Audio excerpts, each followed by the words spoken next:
My wife declared war on our marriage with a Smash the Patriarchy campaign.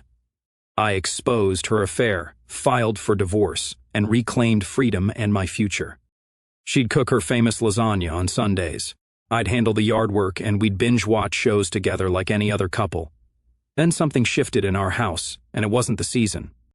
It started innocently enough. She joined some women's empowerment groups on social media. At first I thought it was great, women supporting women, building confidence, all that positive stuff. I even encouraged it when she said she felt more inspired and motivated. But inspiration turned into indoctrination faster than I could process. The first red flag came during a perfectly normal conversation about weekend plans. I suggested we check out that new restaurant downtown, and she cut me off mid-sentence. "Stop mansplaining me," she snapped. I blinked. Mansplaining? I was just suggesting dinner. You're explaining things to me like I can't think for myself. That's literally mansplaining. I stood there confused, trying to figure out when suggesting a restaurant had become a gender crime. But this was just the beginning of her new vocabulary. Everything I said became mansplaining. When I explained why the car was making that weird noise, mansplaining. When I showed her a faster route to her sister's house, mansplaining. When I mentioned the weather forecast for our planned barbecue, you guessed it, mansplaining. Then came the patriarchy accusations. My normal opinions weren't just wrong anymore, they were evidence of deep-rooted oppression. That's patriarchal thinking became her response to everything. From my preference for action movies to my suggestion that we stick to our budget this month. I'd say, maybe we should wait until next month to book that vacation, and she'd fire back. You're trying to control my financial freedom. That's classic patriarchal behavior. The woman who used to laugh at my dad jokes was now analyzing them for signs of masculine dominance. The woman who appreciated when I opened doors for her was now lecturing me about how chivalry is a tool of oppression. But the real turning point came during what should have been a simple discussion about household chores. I mentioned that the dishes were piling up, and she exploded. "I won't be oppressed in my own home," she declared, hands on hips like she was leading a revolution in our kitchen. Oppressed? I was just mentioning the dishes. You're expecting me to perform unpaid domestic labor while you benefit from patriarchal privilege. I'm done being your personal servant. Personal servant? This was the same woman who used to take pride in our home, who used to say cooking relaxed her, who used to appreciate when I thanked her for meals and surprised her with flowers afterward. Now, every request, every observation, every normal interaction was filtered through this new lens of oppression and resistance. She downloaded apps that tracked emotional labor and started timing how long she spent on household tasks versus how long I spent. She began quoting statistics at dinner about the wage gap, the mental load women carry, and something called invisible labor that apparently I was forcing her to perform by simply existing as her husband. The final straw of week 1 came when I complimented her new haircut. Instead of the smile I expected, I got a lecture. "Don't objectify me," she said coldly. I said, "Your hair looks nice. How is that objectifying?" "You're reducing me to my physical appearance." That's how the patriarchy conditions men to view women as objects for their pleasure. I stared at this stranger wearing my wife's face, wondering when appreciation had become oppression and when love had become a political statement. That night, as she scrolled through her phone reading articles about dismantling internalized misogyny and recognizing toxic masculinity, I realized something fundamental had changed. The woman who used to curl up next to me and talk about our future was now viewing me as the enemy. Every gesture of love was reinterpreted as control. Every act of partnership was analyzed for signs of dominance. She wasn't just consuming this content anymore. She was being consumed by it. And this was only the beginning of her campaign to smash the patriarchy, starting with the man sleeping right next to her. Week 2 of living with my newly awakened revolutionary was when the real campaign began. If week 1 was about changing her language, week 2 was about changing our entire way of life. It started Monday morning when I woke up to an empty kitchen. No coffee brewing, no breakfast prep, nothing. She was sitting at the table with her laptop, typing furiously. "Morning," I said, heading for the coffee maker. She didn't look up. "I'm documenting my liberation from domestic oppression." "You're what now?" "I've calculated that I spend 14 hours per week on unpaid household labor while you benefit from a clean home and prepared meals. That ends today." I poured my coffee, trying to process this. "So you're not cooking anymore?" Cooking is patriarchal oppression, she announced, finally looking up from her screen. For centuries, women have been trapped in kitchens, forced to nourish men while our own dreams starved. I refuse to perpetuate this system. The woman who used to wake up early to make my favorite pancakes on weekends was now treating the kitchen like a crime scene. But you love cooking. You always said it was your creative outlet. That was my internalized misogyny speaking. I was conditioned to find joy in my own exploitation. By Tuesday, she had extended her strike to all household tasks. Laundry piled up because washing clothes was gendered labor that reinforces traditional roles. Cleaning became unpaid service work that enables male privilege. Even taking out the trash was suddenly emotional labor that women are expected to manage invisibly. I came home Wednesday to find her hosting what she called a consciousness-raising session with 3 women from her online groups. They were sitting in our living room, which looked like a tornado had hit it, discussing strategies for domestic resistance. "Hi, honey," I said, stepping over empty pizza boxes and wine glasses. The conversation stopped. 4 pairs of eyes stared at me like I had just interrupted a covert military operation. "This is him," my wife said to her audience. "The patriarchal structure I was telling you about." One of the women, a sharp-faced brunette, looked me up and down. "How do you feel about your wife's awakening to your oppressive behavior?" "Oppressive behavior?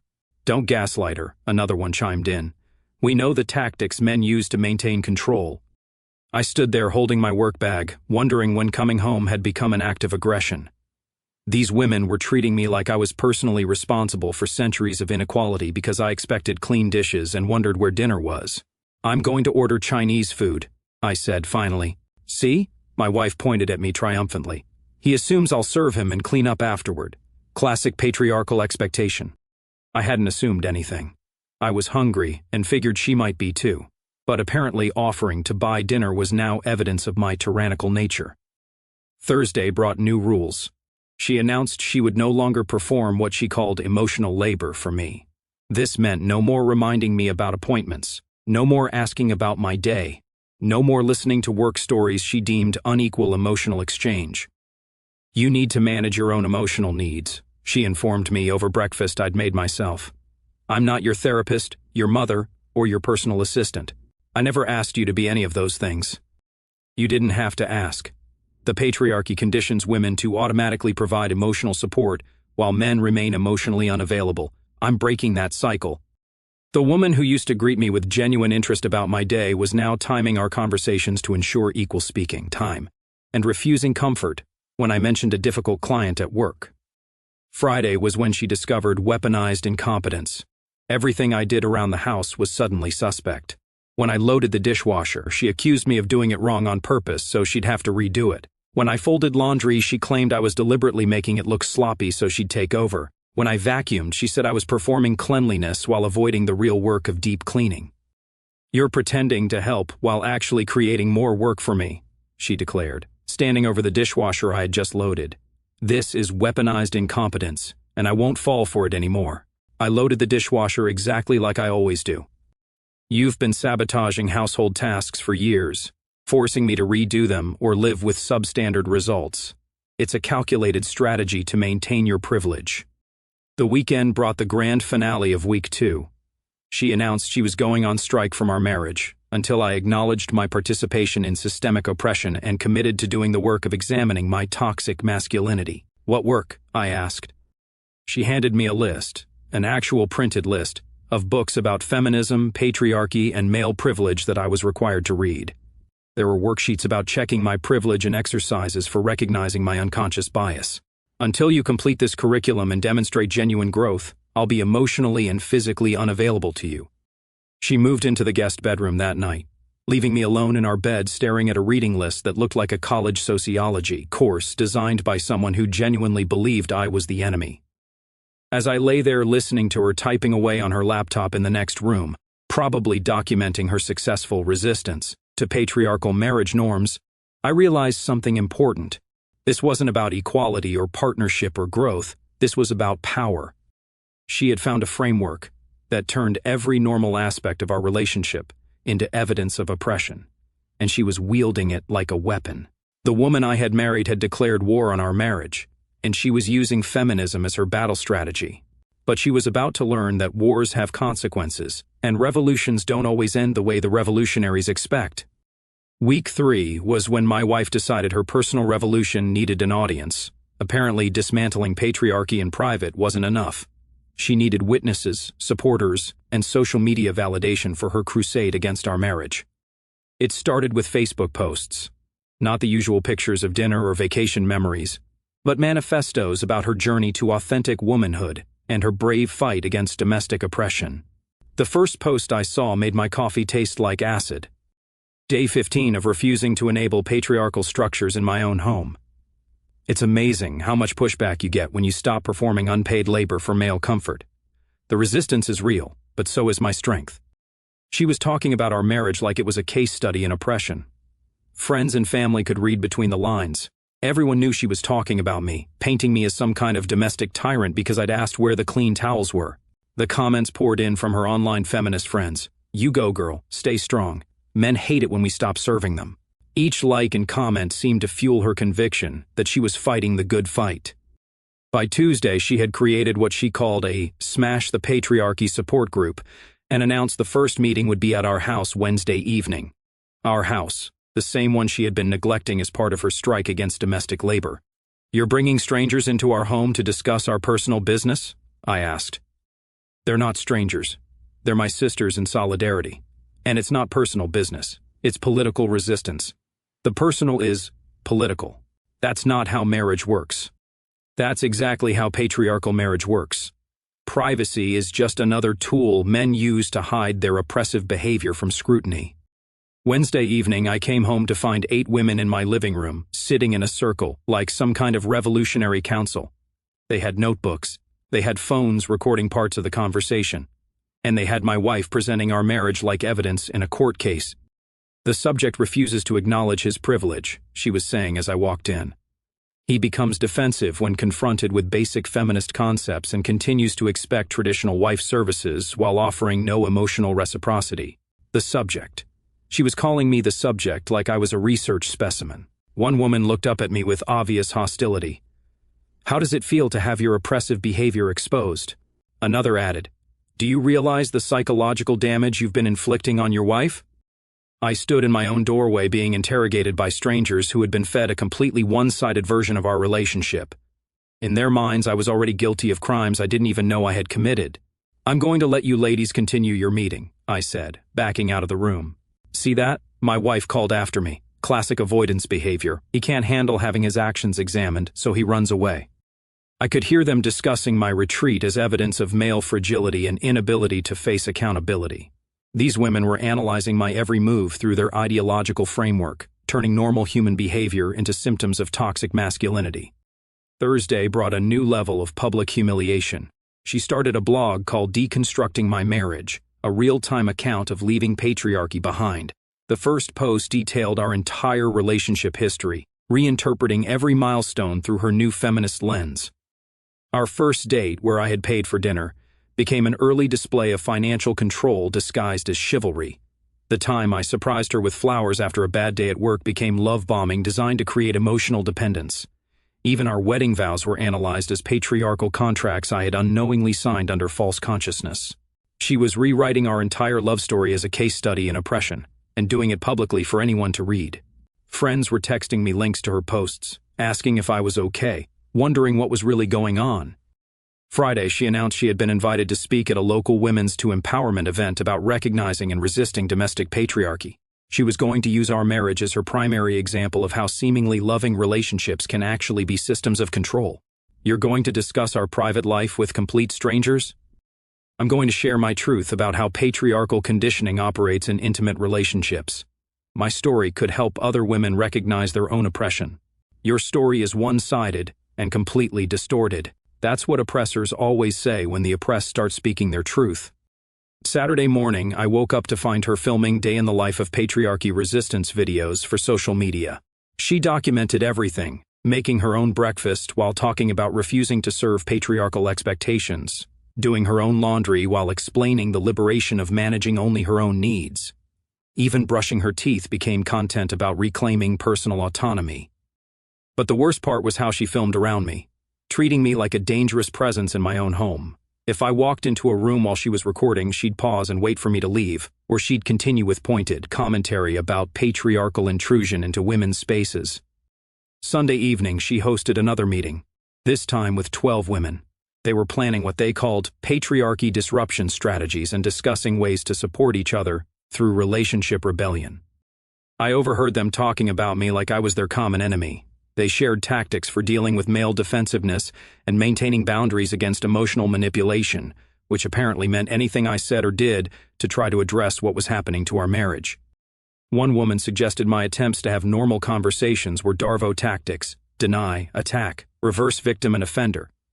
Another claimed my confusion about her behavior was weaponized helplessness designed to make her doubt her own perceptions. They had an answer for everything, a label for every response, a theory for every emotion. I wasn't a confused husband trying to understand what had happened to his wife. I was a case study in masculine oppression, and they were documenting my every move as evidence. That night, as she live tweeted about her successful week of patriarchy resistance and planned her next blog post about male fragility in the face of female awakening, I realized something crucial. This wasn't about our marriage anymore. This wasn't even about me. I had become a prop in her public performance of liberation, a villain in her hero's journey, a symbol of everything she was fighting against. She was turning our private relationship into public entertainment, and she was building an audience that would cheer her on no matter how far she went. But audiences love drama, and revolutionaries need escalation to keep their followers engaged. I could see where this was heading, and it wasn't going to end with her finding balance or us finding compromise. She was building towards something bigger, something more dramatic, something that would give her the grand finale her audience was waiting for.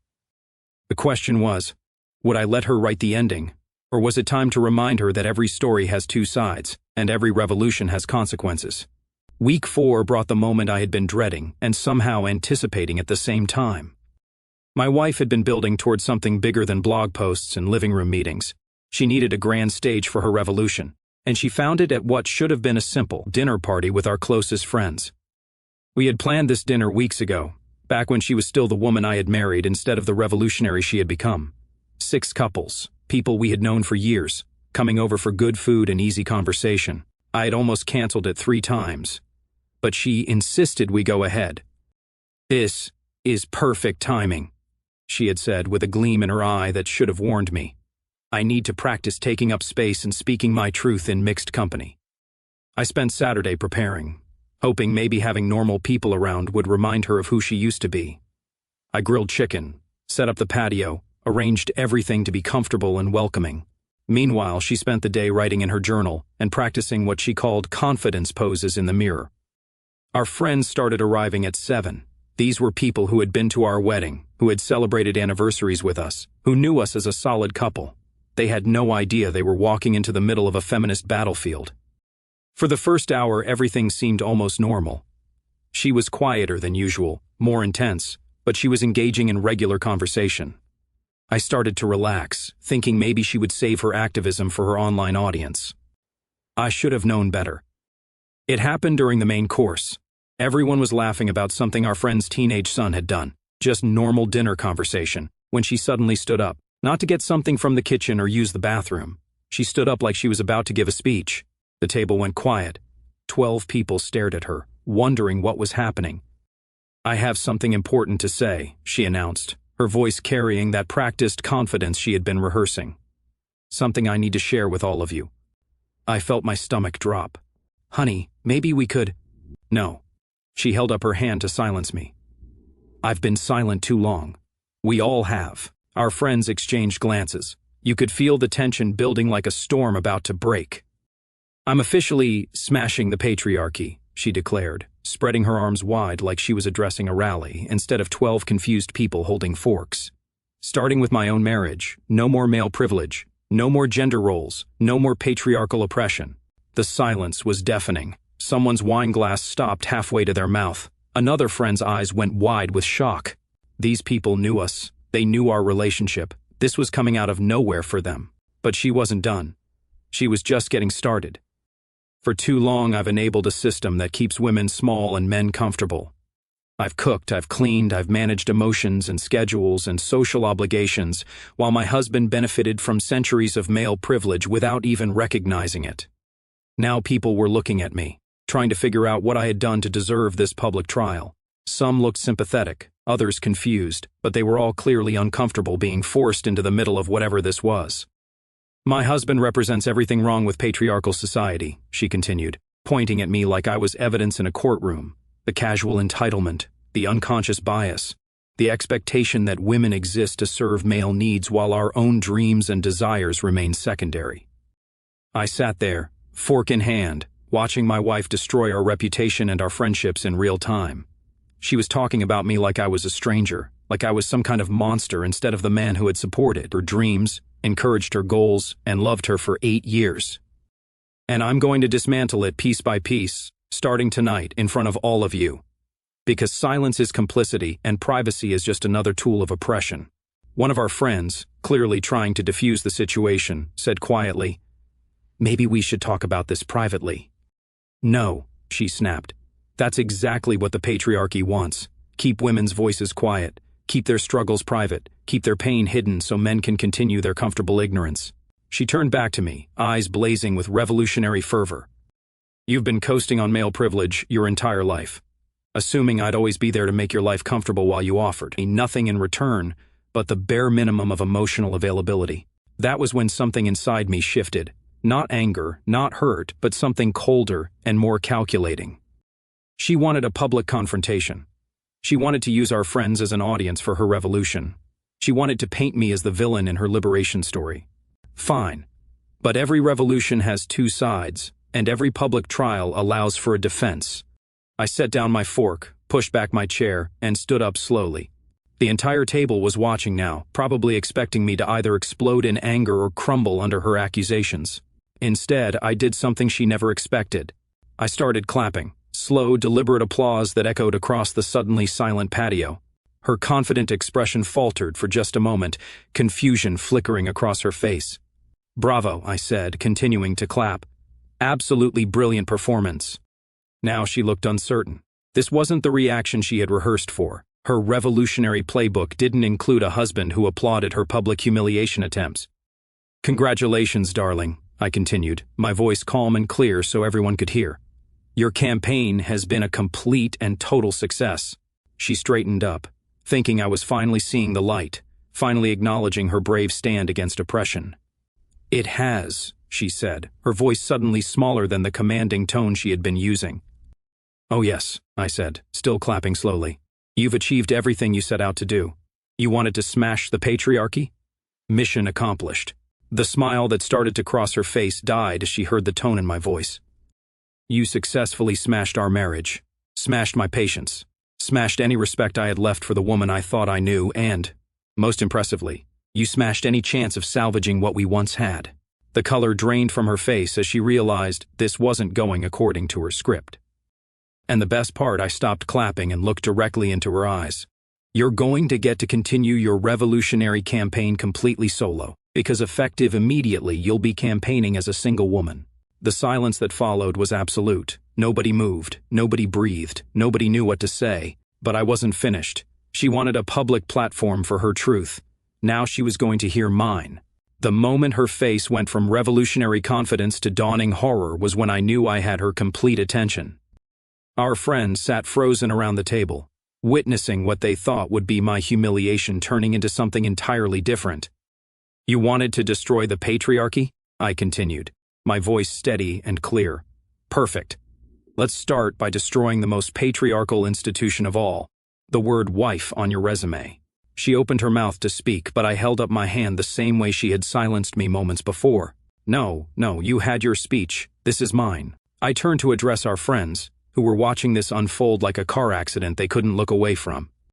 "Ladies and gentlemen, you're witnessing history tonight, the birth of a true revolutionary. She's going to be so independent, so liberated, so completely free from patriarchal oppression that she won't even have a husband to oppress her." A few nervous chuckles came from around the table. They could sense the shift, could feel that this wasn't going the way she had planned. "You see," I continued, looking back at her, "your campaign was more successful than you imagined. You didn't just raise awareness about patriarchy, you completely eliminated it from your life. Her eyes were wide now, panic starting to set in as she realized she had lost control of her own narrative. Because here's the thing about smashing patriarchal structures, I said, reaching into my pocket. When you smash the foundation, the whole building comes down. I pulled out my wedding ring and held it up so everyone could see. Symbols of patriarchal oppression, right? I said, sliding it off my finger. Consider them officially smashed. The ring hit the patio table with a small metallic sound that seemed to echo forever. Several people gasped. She stared at it like it was a bomb that had just gone off. Wait, she said, her revolutionary confidence completely gone. I didn't mean our actual marriage. Too late, I said cheerfully. Revolution has consequences. You can't declare war on the institution of marriage and then act surprised when the institution fights back. I pulled out my phone and started dialing. Speaking of fighting back, I should probably call my lawyer to implement your anti-marriage campaign properly. Stop, she said, reaching for my phone. You're taking this too far. I pulled the phone away from her reach. Too far? You just spent 15 minutes explaining to our closest friends how oppressive and patriarchal our marriage is. Now you want to keep it? That seems contradictory. I was making a point about social structures, not about us specifically. Really, because you specifically said I represent everything wrong with patriarchal society. You specifically said you were dismantling our relationship piece by piece. You specifically used our marriage as evidence of systemic oppression. She was starting to panic now, looking around the table for support, but our friends were too stunned to intervene. Look, I said, hanging up the phone, I respect your feminist awakening. I really do. And the most feminist thing I can do is honor your clearly stated desire to be free from the oppressive institution of marriage. That's not what I wanted. Then what did you want? I asked. Because for the past month you've made it crystal clear that being married to me is a form of oppression. You've blogged about it, posted about it, held meetings about it, and now announced it publicly. What exactly did you think was going to happen? The table was dead silent. You could hear the wind chimes on the porch, but nobody was breathing. I wanted you to understand, to change, to do better, she said desperately. Understand what?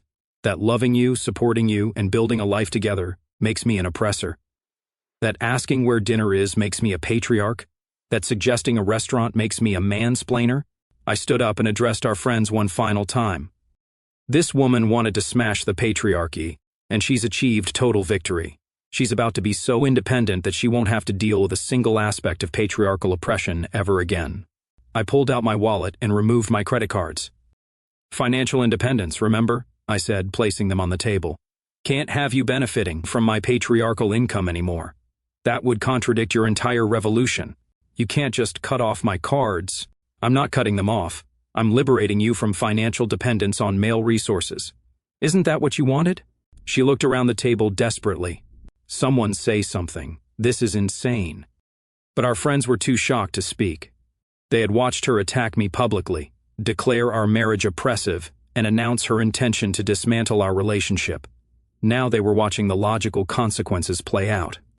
Here's what's going to happen, I said, sitting back down calmly. Tomorrow you're going to start your new life as a completely independent woman. No patriarchal husband to oppress you. No male privilege to benefit from. No gender roles to constrain you. I don't want a divorce. But you do want to smash patriarchal marriage structures. You can't have both.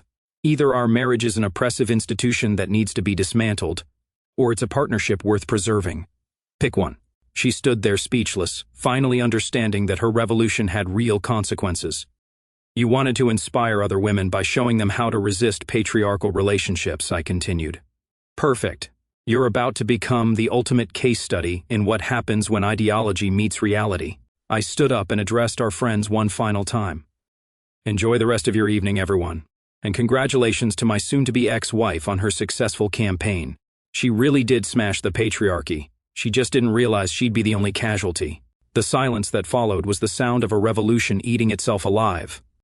2 weeks after the dinner party that ended our marriage, I found out exactly how my ex-wife's revolution was going. Spoiler alert, not well. The first sign came from mutual friends who started reaching out with concern. Apparently, her feminist support group had some opinions about her public meltdown. Turns out that even radical feminists thought using a dinner party to ambush her husband was problematic behavior and toxic activism. Her blog readership dropped by 60% after she posted about the divorce. Comments ranged from supportive to critical, with many pointing out that feminism isn't about destroying healthy relationships. Her online sisters weren't as united in their support as she had expected.